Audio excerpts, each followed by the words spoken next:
Welcome to Bible bytes. ఈనాటి అంశము యేసుక్రీస్తు ప్రభుల వారు సిలువలో ప్రాణం అందరి కోసం పెట్టాడా, కేవలం ఒక ప్రాంతం కోసం రక్తం కార్చాడా అనే అంశాన్ని చూద్దాం. ఈ ప్రశ్న కొంతమంది అడుగుతూ ఉంటారు. ఆయన మా కోసం చనిపోలేదు, ఒక ప్రాంతంలో వారి కోసం, ఇశ్రాయేలు వారి కోసం చనిపోయాడు, వారి కోసం ప్రాణం పెట్టాడు అనే విషయం చెప్తూ ఉంటారు. కానీ బైబిల్ అలా చెప్పట్లేదు. సర్వ మానవాళి కోసము, అందరి మనుషుల కోసం యేసుక్రీస్తు ప్రభుల వారు చనిపోయాడు, ప్రాణం పెట్టాడు, తిరిగి లేచాడు అని చెప్పబడుతూ ఉంది. అదే అంశాలని మనం చూస్తాం. దానికంటే ముందుగా మన పూర్వీకులు చెప్పినట్లు, మన పెద్దలు చెప్పినట్లు, సర్వపాప పరిహారో రక్త ప్రోక్షణం అవశ్యం తద్ రక్తం పరమాత్మేన పుణ్యదాన బలియాగమున్. ఇంకొక చోట చెప్పబడినట్లు, నా పుణ్యం దాన ధర్మశ నా కర్మశ పుణ్యం భవేత్ నా పుణ్యో ప్రాణదానశ జగత్ పుణ్యం నాస్తి నాస్తి. సో ఈ రెండు శ్లోకాలకు అర్థం కూడా మనకు సిమిలర్గా ఈ ప్రాణత్యాగం గురించి, బలియాగం గురించి చెప్పబడుతుంది. కానీ దీని గురించి నేను ఎక్కువ వెళ్ళట్లేదు. కేవలం బైబిల్ గ్రంథం నుంచి మాత్రమే ఈ అంశాలు చూస్తాము. మన ఫోకస్ అంతా కూడా బైబిల్ వచనాల మీదనే ఉంటుంది. సో మొదటగా హెబ్రీలకు రాసిన పత్రిక 2వ అధ్యాయము 9వ వచనం. దేవుని కృప వలన ఆయన ప్రతి మనుషుని కొరకు మరణము అనుభవించినట్లు, ప్రతి మనుషుని కొరకు మరణము అనుభవించినట్లు అనగా హెబ్రీ గ్రంథకర్త ద్వారా పరిశుద్ధాత్ముడు స్పష్టంగా రాపిస్తున్నాడు, ఆయన ప్రతి మనిషిని కొరకు చనిపోయాడని. మరో వచనం చూద్దాము. 2వ కొరింథీయులకు రాసిన 2వ పత్రిక 5వ అధ్యాయము 15వ వచనము. ఓకే, ఆయన అందరి కొరకు మృతి పొందిననియు నిశ్చయించుకొనుచున్నాము. ఆయన అందరి కొరకు మృతి పొంది ఉన్నాడని పౌలు భక్తుడు చెప్తూ ఉన్నాడు. సో మీరు అనొచ్చు, ఇది పౌలు భక్తుడు చెప్పాడు, లేదంటే ఇది ఇంకొకరు చెప్పారని.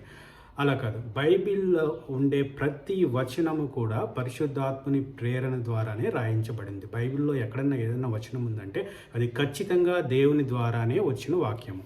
సో ఇంకొక వచనం చూస్తాము. మొదటి యోహాను పత్రిక, ఓకే, యోహాను రాసిన మొదటి పత్రిక 2వ అధ్యాయము 2వ వచనం చివరిలో ఈ విధంగా ఉంటుంది చూడండి. మన పాపములకు శాంతికరమై ఉన్నాడు, మన పాపములకు మాత్రమే కాదు సర్వలోకమునకు శాంతికరమై ఉన్నాడు. ఆయన సర్వలోకమునకు కూడా శాంతికరమై ఉన్నాడు అని వాక్యం స్పష్టంగా సెలవిస్తుంది. ఆయన ఒక ప్రాంతానికో ఒక దేశానికో కాదు, ఆయన వచ్చిందే అందరి కోసము, ఆయన చనిపోయింది అందరి కోసం, ప్రాణం పెట్టింది, రక్తం కార్చింది అందరి కోసము. సో కానీ రక్షణ కార్యం స్టార్ట్ అయింది, యూదుల నుంచి స్టార్ట్ అయింది, ఇశ్రాయేల్ ప్రాంతం నుంచి స్టార్ట్ అయింది.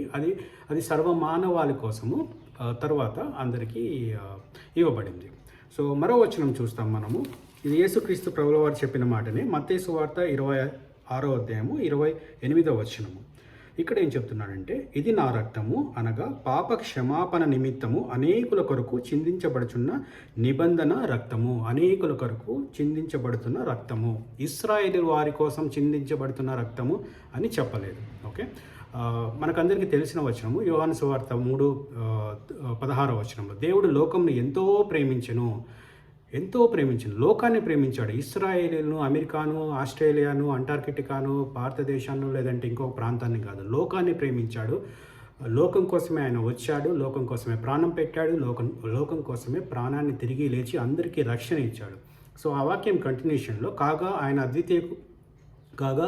ఆయన అద్వితీయ కుమారునిగా పుట్టిన వాని యందు విశ్వాసం ఉంచు ప్రతి వాడును నశింపక నిత్య జీవము పొందినట్లు ఆయనను మనకు అనుగ్రహించబడెను.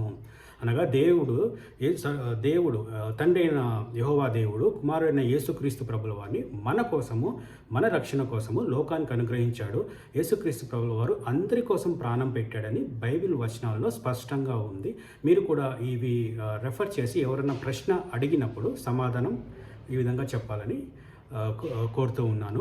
అదేవిధంగా వారి విశ్వాసాల్లో ఎవరైనా ఇలా ప్రాణం పెట్టారా, ఎవరైనా లోకం కోసం ప్రాణం పెట్టారా అని ప్రశ్నించండి. యేసుక్రీస్తు ప్రభుల వారు సుఖభోగాలు అనుభవించేదానికి రాలేదు. ఈ లోకంలో కోటల్లో పుట్టి ఆయన సమస్త భాగ్యాలు, భోగభాగ్యాలు అనుభవించేకి రాలేదు. ఆయన వచ్చిందే ప్రాణం పెట్టేకి, ఆయన వచ్చిందే మనుష్య జాతికి రక్షణ ఇచ్చేదానికి వచ్చాడు. ఆ కార్యం సక్సెస్ఫుల్గా నెరవేర్చాడు.